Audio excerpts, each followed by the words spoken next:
허리야담을 찾아주셔서 감사합니다. 항상 건강하시고 좋은 일만 가득하시길 기원할게요. 지금 구독하시고 바로 오늘 야담 들어보시죠. 옛날 옛적 조선 후기의 도현이라는 한 선비가 있었습니다. 젊은 나이에 과거에 급제했음에도 벼슬을 마다하고 구름처럼 떠도는 삶을 택한 그였지요. 가을빛이 완연한 어느 날, 도현은 산등성이를 넘고 있었습니다. 등에는 책과 문방사우를 담은 보따리 하나, 손에는 대나무 지팡이만 들고서 말입니다. 먼지 묻은 도포 위로는 단풍잎이 몇 장 내려앉아 있었지요. 도현은 술병을 기울이며 시 한 수를 읊조렸습니다. 가는 곳 없어 구름처럼 떠돌고 벗은 오직 달과 술뿐이로다. 인간 세상에 욕심 버리니 바람과 대나무 소리가 내 노래로다. 그가 떠돌게 된 데에는 사연이 있었습니다. 양반가의 자제로 자란 도현은 총명하고 문제가 뛰어났으나 약혼자가 갑작스러운 병으로 세상을 떠나자 모든 것이 허망하게 느껴졌지요. 과거에 급제했음에도 벼슬을 마다하고 집을 나선 것은 그 때문이었습니다. 세상살이가 힘겨울 땐 산으로 가거라. 산에는 새 속에 티끌이 닿지 않느니라. 라는 스승의 말이 그의 가슴에 새겨져 있었으니까요. 해가 서산으로 넘어가자 도현은 오늘 밤 묵을 곳을 찾아 발걸음을 재촉했습니다. 이 산 너머에 오래된 절이 있다 했는데 라며 기억을 더듬던 그는 마침내 폐사의 모습을 발견했습니다. 무너진 담벼락과 이끼 낀 기와가 달빛 아래 드러났지요. 도현은 법당 앞 툇마루에 올라 간단히 끼니를 해결하고 남은 술을 마셨습니다. 그때 사찰 뒤편에 작은 연못이 눈에 들어왔습니다. 달빛이 수면에 반사되어 은은하게 빛나고 있었지요. 갑자기 바람이 불어오며 도현의 귓가에 노랫소리가 들려왔습니다. 처음에는 바람소리인 줄 알았지만 점점 또렷해지는 그 소리는 여인의 노랫소리였습니다. 저 노랫소리는 이 깊은 산속 폐사에서 들려오는 여인의 노랫소리에 호기심을 느낀 도현은 연못 쪽으로 걸음을 옮겼습니다. 연못에 다가가자 노랫소리는 더욱 선명해졌습니다. 꽃은 지고 달은 떠오르니 그리움은 깊어만 가는데 님 떠난 빈들에 이슬만 내리고 홀로 서 있는 이 몸이여. 어디서 들어본 듯한 그러나 분명히 처음 듣는 노래에 도현의 가슴 한구석이 묘하게 저릿했습니다. 담장 너머로 연못이 모습을 드러냈고 그 물가에는 한 여인이 앉아 있었습니다. 하얀 빛깔의 치마 저고리를 입은 여인은 달빛 아래에서 마치 신선처럼 빛나고 있었지요. 긴 머리카락은 등 뒤로 부드럽게 흘러내려 연못의 수면 위로 닿을 듯 말 듯 했습니다. 도현은 무심결에 발을 헛디뎌 작은 나뭇가지를 밟았고 그 소리에 여인이 고개를 돌렸습니다. 그 순간 도현의 숨이 멎는 듯 했습니다. 여인의 얼굴은 달빛보다도 더 밝고 맑았습니다. 아름다웠지요. 하지만 그 아름다움 속에는 형언할 수 없는 슬픔이 깃들어 있었습니다. 마치 천년의 하늘 품은 듯한 눈빛이었지요.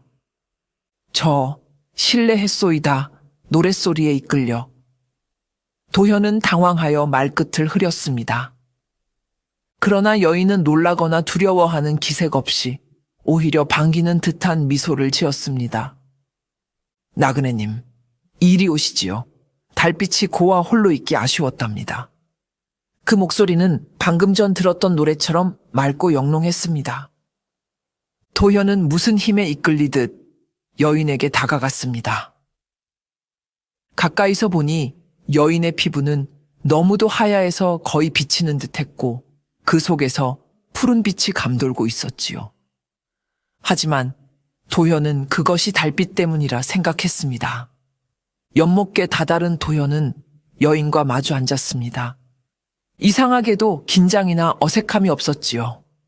마치 오래 알고 지냈던 사이처럼 자연스러웠습니다.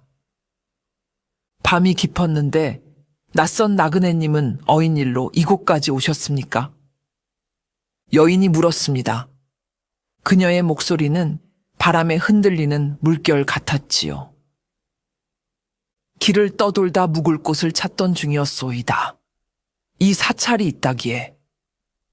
아, 그러셨군요. 이곳은 오래전에 폐사가 되었지만 가끔 나그네들이 찾아오곤 합니다. 여인은 미소를 지으며 말했습니다. 그 미소가 달빛에 반짝이자 도현의 가슴 한구석이 묘하게 떨렸습니다.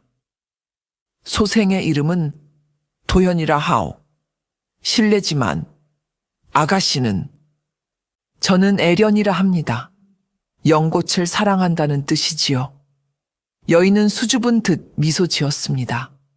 그 이름이 도현의 귀에 맴돌았습니다. 마치 오래전부터 알고 있었던 이름처럼 친숙했지요. 연꽃을 사랑하는 분이 연못계에 계시니 어울리는 이름이군요. 도현이 미소 지었습니다. 애련도 웃었지만 그 웃음 속에는 어딘가 슬픔이 배어 있었습니다. 두 사람은 이야기를 나누었습니다. 도현이 그녀에게 이곳에 어떻게 홀로 있게 되었냐고 묻자 애련의 눈빛이 흔들렸습니다. 저는 오랫동안 이곳을 떠나지 못한 여인입니다. 그녀의 대답은 수수께끼 같았지요.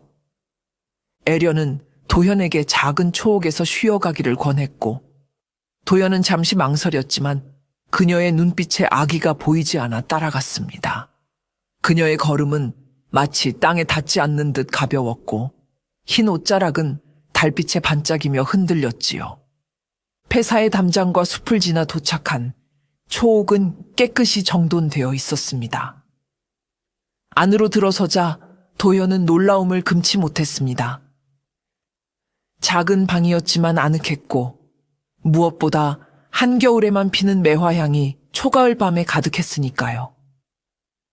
소반 위에는 이미 차와 술, 음식들이 마치 그의 방문을 기다렸다는 듯 정갈하게 놓여 있었습니다. 애련이 건넨 술잔을 받을 때 도연은 그녀의 손이 차갑다는 것을 느꼈지만 밤이 서늘해서라고 생각했습니다. 이것은 매화주입니다. 매화꽃이 필 때 담가두었지요. 술을 마신 도연은 그 달콤하면서도 쌉싸름한 맛에 감탄했습니다. 매화가 겨울 끝자락에 피는 것을 알면서도 그는 의문을 내색하지 않았지요. 두 사람은 점점 마음을 열었습니다. 도연은 자신이 사랑했던 여인을 병으로 잃고 모든 것이 무의미하게 느껴져 떠돌게 되었다고 털어놓았습니다. 저도 기다리던 사람이 있었습니다. 하지만 그이는 오지 않았고 저는 기다리다 지쳐 이곳에 머물게 되었지요. 애련의 목소리에는 말로 표현할 수 없는 슬픔이 묻어 있었습니다. 도현은 매화주에 취해 시를 읊었고 애련은 그 시에 눈물을 흘렸습니다. 그녀의 눈물을 닦아주려다 다시 한번 그녀의 피부가 차갑다는 것을 느꼈지만 도현은 신경 쓰지 않았습니다. 밤이 깊어갈수록 두 사람은 더 많은 이야기를 나누었고 도현은 애련에게 더 가까이 다가갔습니다. 창백하지만 아름다운 그녀의 얼굴에는 형언할 수 없는 슬픔과 그리움이 담겨 있었지요. 저를 두려워하지 않으신가요? 애련이 물었습니다. 무엇을 두려워한단 말입니까? 아가씨는 나에게 술과 음식을 대접하고 따뜻한 대화를 나눠주었을 뿐인데요. 애련의 눈에 다시 눈물이 맺혔고 그녀는 조심스럽게 도연의 뺨을 감쌌습니다. 그 손길이 얼음처럼 차가웠지만 도현의 마음은 이상하게도 따뜻해졌습니다. 오랜 세월, 정말 오랜 세월 동안 기다렸습니다. 도현은 애련의 한 해 품으로 이끌리며 자신의 마음도 몸도 내어주었습니다. 그녀의 손을 잡아 입술로 가져가자 100년의 한이 녹아내리는 듯한 떨림이 그의 온몸을 휘감았습니다. 애련. 도연이 그녀의 이름을 속삭이자 두 사람의 입술이 달빛 아래 맞닿았습니다. 차가움과 뜨거움이 동시에 그를 감싸는 기묘한 전율이 그의 등을 타고 내려갔습니다. 100년의 시간을 뛰어넘는 애틋함이 두 사람 사이를 채웠지요. 애련의 손이 도현의 옷고름을 풀기 시작했습니다. 그녀의 손길은 봄날의 바람처럼 부드럽되 가을 이슬처럼 차가웠습니다. 도현은 그저 그녀의 몸짓에 자신을 맡겼지요. 오래도록 당신 같은 사람을 기다렸습니다. 애련의 속삭임에 도현의 심장이 세차게 뛰었습니다. 그녀의 눈가에 맺힌 투명한 눈물이 달빛에 반짝였지요. 애련은 자신의 옷고름도 천천히 풀어내렸습니다. 하얀 저고리가 달빛 아래 흘러내리자 도연은 숨을 멈췄습니다. 그녀의 피부는 달빛보다 더 하얗고 거의 비치는 듯 했습니다. 푸른 달빛 아래 그녀의 맑은 살결은 마치 연고치 물에 젖은 듯 영롱했지요. 내가 당신을 품어도 될까요? 도현의 목소리가 떨렸습니다. 애련은 말없이 그의 손을 자신의 어깨에 올려놓았습니다. 그 차운 살에 닿는 순간 도현은 몸 안에서 불꽃이 피어오르는 것을 느꼈습니다. 차가우면서도 뜨거운 감각이 온몸을 휘감고 돌았지요. 도현은 그녀의 목덜미에 입술을 맞추었습니다. 이상하게도 맥박 소리는 느껴지지 않았지만 그는 그저 그녀의 아름다움에 취해 그 사실을 깊이 생각하지 않았습니다. 당신 품에 안기고 싶었어요. 100년의 기다림 끝에. 애련의 목소리는 바람 소리처럼 희미했습니다. 그녀의 치마가 흘러내리고 두 사람의 몸이 맞닿자 도현은 몸이 공중에 떠오르는 듯한 감각을 느꼈습니다. 그들의 몸이 하나로 얽히면서 매화향은 더욱 진하게 방 안을 채웠고 창문으로 쏟아지는 달빛은 그들의 얽힌 육체 위로 은은한 빛의 물결을 만들었습니다. 그 순간 도현은 애련의 얼굴이 순간적으로 변하는 것을 보았습니다. 아름다운 얼굴이 일그러지고 창백한 피부 아래로 푸른 핏줄이 비치는 듯 했지요. 그리고 그 눈에는 수백 년의 슬픔과 한이 담겨 있었습니다. 애련이 눈을 떴을 때 그녀의 얼굴은 다시 달빛처럼 환하고 아름다웠습니다. 달빛 그림자에 놀라지 마세요. 오늘 밤. 그저 우리만의 시간을 느껴요. 그녀의 육체는 차가웠지만 그 안에서 도현은 불같은 열기를 느꼈습니다. 두 사람이 하나가 될 때마다 도현은 자신의 생명력이 조금씩 그녀에게 흘러가는 듯한 감각을 느꼈지만 그 감각은 곧 황홀함에 묻혀버렸습니다. 당신이었군요. 애련의 속삭임이 귓가에 맴돌았습니다. 도현은 그 말의 의미를 이해할 수 없었지만 가슴이 묘하게 저렸습니다. 마치 오래전에 잊었던 기억이 되살아나는 듯 했지요. 달빛은 두 사람의 얽힌 몸을 비추었고 그들의 그림자는 벽에 드리워져 때로는 하나가 되고 때로는 분리되었습니다. 마치 두 영혼이 춤을 추는 것 같았지요. 애련의 눈물이 도연의 가슴에 떨어졌습니다. 그 순간 도연은 자신도 모르게 품고 있던 오래된 그리움이 가슴에서 올라오는 것을 느꼈습니다. 행복해서요. 그리고 슬퍼서요. 그녀의 모순된 대답을 도연은 이상하게도 이해할 수 있었습니다. 밤이 깊어갈수록 두 사람의 사랑은 더 깊어졌습니다. 도연은 애련의 품에 안길 때마다 이상한 한기와 황홀감이 동시에 밀려오는 것을 느꼈지요. 그의 영혼이 육체를 벗어나 저 멀리 날아가는 듯한 감각이었습니다. 나는 당신을 오래전부터 알고 있었어요. 애련의 목소리가 점점 희미해졌습니다. 도현은 이제 무거운 피로감을 느꼈지만 애련을 놓지 않고 두 팔로 그녀를 꼭 안은 채 그녀의 향기에 취해갔습니다. 이상하게도 나도 당신을 처음 보는 것 같지 않소. 마지막 순간 도현이 본 것은 달빛 아래 빛나는 애련의 눈동자였습니다. 그 눈에는 말로 형용할 수 없는 깊은 그리움이 담겨 있었습니다. 나의 사랑, 마침내 당신을 찾았어요. 애련의 마지막 속삭임이 도현의 귓가에 맴돌았고 그는 깊은 잠에 빠져들었습니다. 그 잠은 평온했지만 마치 생명력이 조금씩 빠져나가는 듯한 기이한 느낌을 동반했습니다. 새벽녘, 희미한 의식 속에서 도현은 애련의 목소리를 들었습니다. 언젠가 다시 만나요. 우리의 인연은 이제 시작일 뿐이니.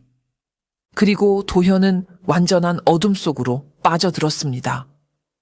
그의 숨결은 점점 느려졌지만 얼굴에는 미소가 어려 있었습니다. 마치 오랜 기다림 끝에 평안을 찾은 사람처럼 새벽빛이 산을 물들일 때 도현은 차가운 기운에 몸을 떨며 눈을 떴습니다.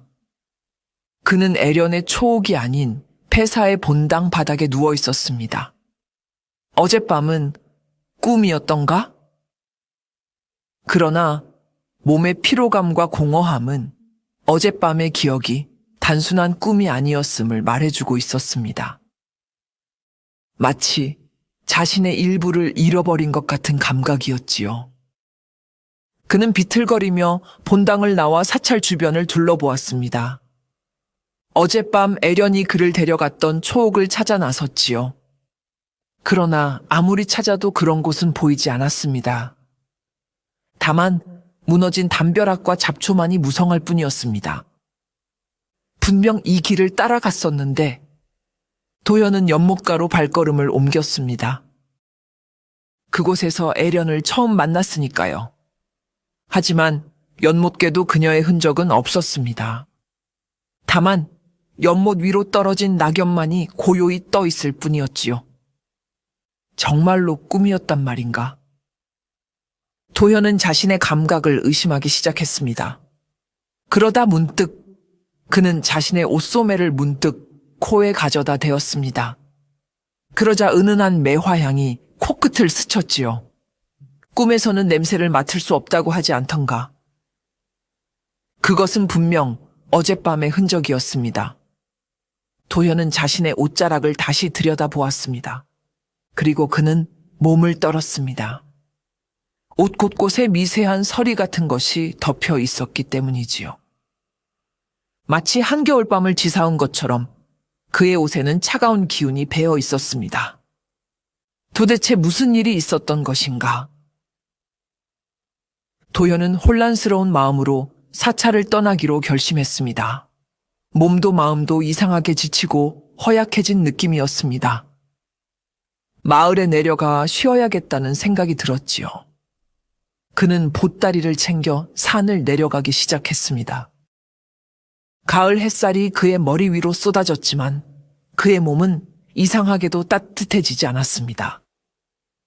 마치 내면 깊은 곳에서부터 한기가 스며나오는 듯 했지요. 해가 중천에 떠 있을 때쯤 도현은 산 아래 마을에 도착했습니다. 그는 곧장 주막을 찾아 들어갔습니다. 너무 목이 말랐고 무언가 따뜻한 것을 마시고 싶었으니까요. 주인장 막걸리 한 사발 주시오. 도현이 자리에 앉자 주모가 막걸리를 가져다 주었습니다. 도현은 한 모금 들이켰지만 이상하게도 맛을 느낄 수 없었습니다. 그저 차갑고 공허한 감각만이 입 안에 남을 뿐이었지요. 손님은 어디서 오셨습니까? 주모가 물었습니다.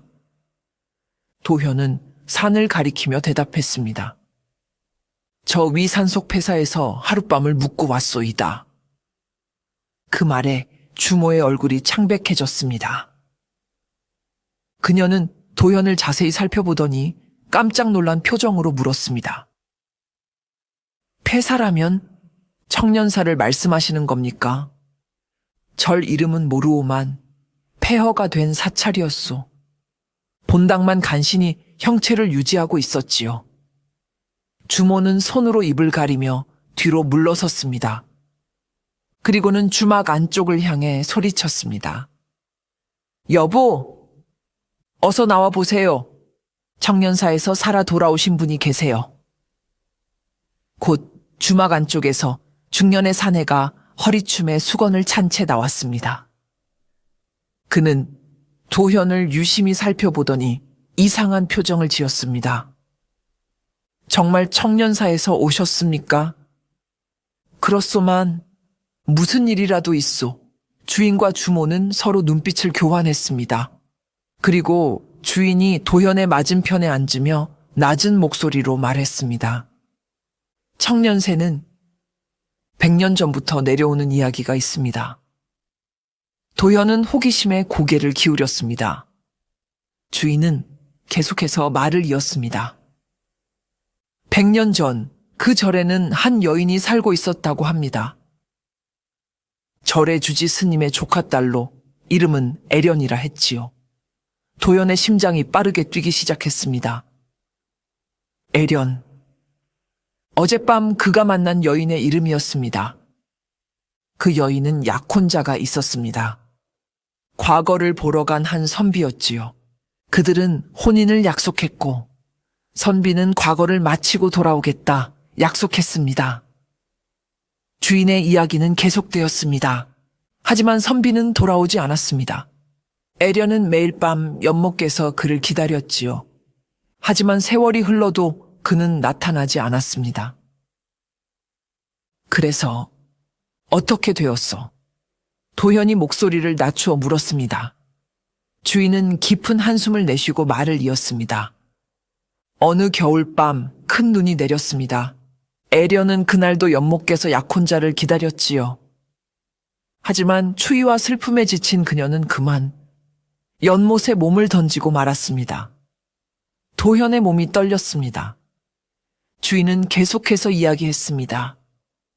그 후로 청년새는 이상한 일들이 일어나기 시작했습니다. 보름달이 뜨는 밤이면 연못께서 여인의 노랫소리가 들려왔고 그 소리를 듣고 찾아간 사람들은 다시는 돌아오지 못했지요. 다시는 돌아오지 못했다니요. 대부분은 시신조차 찾지 못했습니다. 가끔 찾아도 그들의 얼굴은 창백하게 변해 있었고 모든 생기가 빠져나간 듯 했지요. 마치 피를 모두 빼앗긴 것처럼요. 도연은 자신의 손을 내려다보았습니다. 그의 손은 평소보다 더 창백했고 핏기가 없어 보였습니다. 그것이 모두 100년 전 이야기라고요? 네. 그 후로 청년사는 폐사가 되었습니다. 무서운 소문 때문에 아무도 그곳에 가지 않게 되었지요. 저희 할아버지 때부터 내려오는 이야기입니다. 주인의 말에 도현은 혼란스러움을 느꼈습니다. 어젯밤 그가 만난 애련은 분명 젊고 아름다운 여인이었습니다. 그녀가 100년 전 사람이라니. 그런데 이상한 것은 주모가 말을 이었습니다. 청년사의 원호는 특별한 사람을 기다린다고 합니다. 바로 그녀의 약혼자와 닮은 이를요. 그런 사람을 만나면 그를 자신의 것으로 만들어 영원히 함께하려 한다고 하지요. 도현의 등골이 오싹해졌습니다. 그는 어젯밤 애련의 말을 떠올렸습니다. 오랜 세월 당신 같은 사람을 기다렸습니다. 주인이 도현의 창백한 얼굴을 보며 물었습니다. 혹시 어젯밤 무슨 일이 있으셨습니까? 도현은 망설였습니다. 하지만 무슨 일이 일어났는지 알아야 했습니다. 그는 떨리는 목소리로 말했습니다. 어젯밤 저는 연못께서 한 여인을 만났소이다. 그녀의 이름은 애련이었지요. 주모가 그의 말을 끊었습니다. 도현은 천천히 고개를 끄덕였습니다. 그분이 저를 초옥으로 초대했소이다. 우리는 밤새 이야기를 나누고 도현은 나머지 말을 하지 못했습니다. 주인과 주모의 얼굴이 공포로 일그러졌기 때문이지요. 살아 돌아오셨다니. 기적입니다. 주인이 떨리는 목소리로 말했습니다. 하지만 아직 안전하지 않습니다. 그녀는 당신을 놓지 않을 것입니다. 특히 당신이 그녀의 마음에 든 것 같다면 어서 이 마을을 떠나셔야 합니다. 그녀가 당신을 찾아올 테니까요. 주모가 급하게 말했습니다. 도현은 고개를 저었습니다. 하지만 그녀는 그저 외로워 보였을 뿐 해를 끼치려 하지는 않았소이다. 그것이 원혼의 방식입니다. 노인의 목소리가 들렸습니다. 도현이 돌아보니 주막 구석에 앉아있던 백발의 노인이 천천히 그들에게 다가오고 있었습니다. 원혼은 처음에는 온화하고 매혹적인 모습을 보입니다. 그들은 자신들이 원하는 것을 얻기 위해 당신의 마음을 사로잡지요. 하지만 점점 당신의 생명력을 빼앗아갑니다. 노인이 도현의 앞에 앉으며 말을 이었습니다. 더구나 청년사의 애련은 특별합니다. 그녀는 자신의 약혼자를 찾고 있어요. 그리고 당신이 그와 닮았다면 그녀는 절대 놓아주지 않을 겁니다. 도현은 자신의 가슴을 만졌습니다. 심장의 고동이 평소보다 느리고 약했습니다. 마치 일부가 빠져나간 것처럼. 저는 어떻게 해야 하지요? 당장 이 마을을 떠나십시오. 그리고 절대 다시는 청년사 근처에 가지 마십시오. 특히 보름달이 뜨는 밤에는요. 노인의 말에 도현은 고개를 끄덕였습니다. 하지만 그의 마음 한구석에서는 애련을 다시 보고 싶다는 이상한 욕망이 꿈틀거리고 있었습니다. 그런데 왜 그녀는 저를 죽이지 않고 놓아준 것일까요? 도현의 질문에 노인은 깊은 생각에 잠겼습니다. 그리고 천천히 대답했지요. 아마도 그녀는 당신을 단번에 자신의 것으로 만들지 않으려는 것 같습니다. 원혼이 진정으로 원하는 것은 사랑입니다. 강제로 빼앗은 사랑이 아니라 자발적으로 주어지는 사랑을요. 도현은 노인의 말에 몸을 떨었습니다. 자발적으로 주어지는 사랑, 그것은 곧 그가 스스로 애련에게 돌아가기를 바란다는 뜻이었습니다. 그녀는 제가 다시 돌아오기를 기다리고 있군요. 그렇습니다. 그리고 당신이 돌아간다면 다시는 이 세상에 발을 디딜 수 없을 것입니다. 노인의 경고에 도현은 깊은 고민에 빠졌습니다. 그는 애령과 함께한 시간을 떠올렸습니다. 그녀의 눈빛, 그녀의 노래, 그녀의 슬픔. 그것들은 모두 진실되게 느껴졌습니다. 그러므로 지금 당장 떠나십시오. 오늘 밤은 보름달이 뜨는 밤입니다. 그녀의 힘이 가장 강한 때지요. 주인의 말에 도현은 정신을 차렸습니다. 그는 자리에서 일어나 주인에게 돈을 건넸습니다. 고맙소이다. 저는 지금 떠나겠소. 그러나 도현의 마음 깊은 곳에서는 이미 결정이 내려져 있었습니다. 그는 떠나기 전 한 가지만 더 물었습니다. 혹시 애련의 약혼자는 어떻게 되었는지 아시오? 노인이 대답했습니다. 그는 과거에서 급제했다고 합니다. 하지만 돌아오는 길에 산사태를 만나 죽었지요. 그가 애련을 잊지 않았다는 증거는 그의 시신이 발견되었을 때 손에는 애련에게 주려던 비녀가 쥐어져 있었다고 합니다. 도현의 눈에 눈물이 맺혔습니다. 그는 무언가에 이끌리듯 주머니에 손을 넣었습니다. 그리고 놀랍게도 그곳에서 옥으로 만든 작은 비녀를 발견했습니다. 자신도 모르게 들고 있었던 것이었습니다. 도현은 비녀를 바라보며 속으로 중얼거렸습니다. 애련, 나는 당신을 찾아갈 것이오. 주막을 나선 도현은 마을 바깥으로 향했습니다. 그는 노인과 주인의 경고대로 서둘러 이곳을 떠나야 한다고 생각했지요.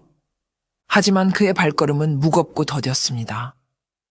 몸은 떠나려 하는데 마음은 자꾸만 뒤를 돌아보게 만들었으니까요. 에련, 그녀의 이름을 속삭이자 가슴 한구석이 저릿해졌습니다. 세상에는 많은 여인들이 있었지만 도현은 그 누구에게도 에련에게 느꼈던 것과 같은 감정을 품어본 적이 없었습니다. 그것은 단순한 육체적 끌림이 아니었지요. 마치 오래전부터 그리워해온 영혼을 다시 만난 듯한 형언할 수 없는 교감이었습니다. 귀신이라. 도현은 주막에서 들은 이야기를 떠올렸습니다. 에련이 100년 전에 죽은 원혼이라니. 처음에는 믿기 어려웠지만 점점 모든 것이 들어맞기 시작했습니다. 그녀의 차가운 피부, 맥박이 느껴지지 않던 손목, 그리고 자신이 잠든 후 사라진 초옥까지. 해가 서산으로 기울고 하늘이 붉게 물들기 시작했습니다. 도현은 가던 길을 멈추고 하늘을 올려다보았습니다. 오늘 밤은 보름달이 뜬다고 했지요. 에련의 힘이 가장 강한 밤. 떠나야 한다. 이대로 가면 죽을 수도 있어. 도현은 스스로에게 말했습니다. 하지만 그의 마음은 이미 다른 곳을 향하고 있었습니다. 그가 손에 쥐고 있던 옥비녀를 바라보았지요. 자신이 어떻게 이것을 갖게 되었는지 기억나지 않았지만 분명 에련과 연결된 물건임을 직감했습니다. 한 번만 더 그녀를 보고 싶다. 도현의 마음이 흔들리기 시작했습니다. 그것이 귀신이라 해도, 위험하다 해도 그는 에련을 다시 만나고 싶었습니다. 그녀의 슬픈 눈동자를, 은은한 목소리를, 창백한 미소를 다시 한번 보고 싶었지요. 내가 미친 것인가? 도현은 자조적으로 웃었습니다. 그러나 그의 발걸음은 이미 방향을 바꾸어 산으로 향하고 있었습니다. 마치 그의 몸이 자신의 의지와 상관없이 움직이는 것 같았지요. 하늘이 점점 어두워지고 첫 별이 반짝이기 시작했습니다. 도현은 산길을 따라 올라갔습니다. 마음 한편에서는 경고의 목소리가 들렸지만 다른 한편에서는 더 강한 열망이 타오르고 있었습니다. 에련, 당신은 정말 나를 해치려는 것인가? 아니면 해가 완전히 지고 어둠이 내렸을 때 도현은 청년사의 폐허 앞에 다시 서 있었습니다. 산 너머로 커다란 보름달이 떠오르고 있었지요. 그 은빛 광채가 사찰에 무너진 담벼락과 깨진 기와를 비추었습니다. 도현은 깊은 숨을 들이쉬고 사찰 안으로 발을 내디뎠습니다. 지난 밤과 같이 그는 연못이 있는 곳으로 향했습니다. 그리고 그곳에서 달빛 아래 에련이 서 있는 것을 보았지요. 그녀는 어젯밤과 같은 하얀 옷을 입고 있었습니다. 하지만 오늘 밤 그녀의 모습은 더욱 환하고 뚜렷했습니다. 마치 달빛이 그녀를 통과하는 것 같았지요. 그녀의 몸은 약간 투명해 보였고 그 뒤로 연못의 물결이 흐릿하게 비쳤습니다. 돌아오셨군요. 에련의 목소리가 바람결에 실려 도현의 귓가에 닿았습니다. 그것은 어젯밤보다 더 공허하고 멀리서 들려오는 듯한 소리였지요. 당신을 다시 보고 싶었소. 도현이 대답했습니다. 그는 천천히 에련에게 다가갔습니다. 그녀의 눈에는 기쁨과 슬픔이 함께 담겨 있었지요. 알고 계셨죠? 제가 무엇인지 에련이 물었습니다. 도현은 잠시 망설이다가 고개를 끄덕였습니다. 마을에서 들었소. 당신이 100년 전에 죽은 원혼이라고. 에련의 눈에 눈물이 맺혔습니다. 그 눈물은 달빛에 반짝이다가 그대로 공중에서 사라져 버렸지요. 그런데도 돌아오셨군요. 그렇소. 당신이 무엇이든 난 당신을 다시 보고 싶었소. 애련은 잠시 침묵했습니다. 그리고 나지막이 말했지요. 이제 모든 진실을 알려드려야겠습니다. 저는 정말로 100년 전에 죽은 사람입니다. 이곳 청년사에 살던 주지 스님의 조카 딸이었지요. 도현은 애련의 말을 조용히 듣고 있었습니다. 그녀의 목소리는 점점 더 멀리서 들려오는 듯 했지요. 제게는 사랑하는 이가 있었습니다. 그의 이름은 도현, 당신과 이름이 비슷하지요. 그는 과거를 보러 한양으로 떠났습니다. 그리고 돌아오면 저와 혼인하기로 약속했지요. 애련의 말에 도현은 깜짝 놀랐습니다. 도현과 도현, 의문은 같지만 다른 이름. 하지만 왜 이렇게 가슴이 아픈 것일까요? 저는 매일 이 연못께서 그를 기다렸습니다. 겨울이 오고 봄이 와도 그는 돌아오지 않았지요. 하지만 저는 포기하지 않았습니다.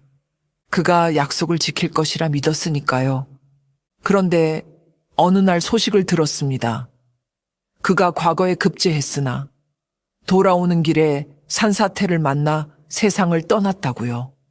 그 소식을 들은 저는 애련의 목소리가 떨렸습니다. 도현은 그녀의 이야기가 어떻게 끝날지 알고 있었지만 듣고 싶지 않았습니다. 저는 모든 것이 무의미해졌습니다. 그래서 한겨울 밤 이 연못에 몸을 던졌지요. 마지막 순간까지 그를 생각하며 도현의 눈에서 눈물이 흘러내렸습니다. 그는 자신도 모르게 주머니에서 옥비녀를 꺼내 들었습니다. 이것은 그가 제게 주려고 했던 것입니다. 그의 시신을 찾았을 때 그의 손에 꼭 쥐어져 있었다고 해요. 애련의 눈빛이 비녀에 고정되었습니다. 그녀의 표정에는 말할 수 없는 그리움이 깃들어 있었지요. 제가 원혼이 된 것은 그를 다시 만나고 싶었기 때문입니다. 그의 약속을 믿고 기다렸지만 그는 오지 못했으니까요. 저는 그가 저를 잊지 않았다는 것을 알게 되었지만 이미 늦었지요. 당신을 속이려 한 것이 아닙니다. 단지 너무 외로웠을 뿐이에요. 그리고 당신이 그와 너무 닮았기에 도현은 가슴이 미어지는 듯 했습니다. 그는 애련의 슬픔을 마치 자신의 것처럼 느꼈습니다. 공포보다는 연민과 애틋함이 그의 마음을 채웠지요. 마을 사람들이 말했소. 당신이 사람들의 생명력을 빼앗는다고. 애련은 고개를 숙였습니다. 그것은 제가 통제할 수 없는 일입니다. 원호는 살아있는 자의 기운을 취할 수밖에 없어요. 특히 저와 가까워지는 이들의 나를 죽이려는 것인가? 아니요, 절대로 그렇지 않아요. 하지만 제가 당신 곁에 있을수록 당신의 생명력은 조금씩 빠져나갈 것입니다. 그것이 원혼의 슬픈 운명이에요. 도연은 잠시 생각에 잠겼습니다. 그리고 천천히 애련에게 다가갔지요. 내가 두렵지 않소? 두렵습니다. 하지만 당신을 해치고 싶지 않아요. 도연은 애련의 앞에 서서 그녀의 눈을 들여다보았습니다. 그리고 손에 든 옥비녀를 그녀에게 내밀었지요. 이것은 당신의 것이오. 100년 전의 약속, 이제 지켜져야 할 때가 아니겠소. 애련의 눈에서 다시 눈물이 흘렀습니다. 그녀는 떨리는 손으로 비녀를 받았지요. 정말 저를 떠나지 않으실 건가요? 제가 무엇인지 아시면서도 떠나지 않겠소. 비록 당신이 내 생명을 조금씩 가져간다 해도 그것이 내 선택이요. 그날 밤 도현과 애련은 달빛 아래에서 서로를 바라보며 오랜 시간을 보냈습니다. 그들은 말없이 손을 맞잡고 때로는 이야기를 나누고 때로는 시를 읊었지요. 당신과 함께하는 이 시간이 제게는 영원보다 소중합니다. 애련이 속삭였습니다. 도현은 그녀의 창백한 뺨을 어루만졌습니다. 그의 손이 그녀의 피부를 통과하는 듯한 느낌이 들었지만 그는 아랑곳하지 않았지요. 나도 그렇소. 비록 이것이 금지된 사랑이라 할지라도. 그날 이후 도현은 마을에 작은 방을 하나 얻어 머물기 시작했습니다. 낮에는 마을 아이들에게 글을 가르치고 어른들의 편지를 대신 써주며 생계를 유지했지요. 그리고 밤이 되면, 특히 달이 밝은 밤이면 그는 사찰로 향했습니다. 애련은 항상 연못께서 그를 기다리고 있었습니다. 그들은 함께 걷고 이야기하고 시를 나누었지요.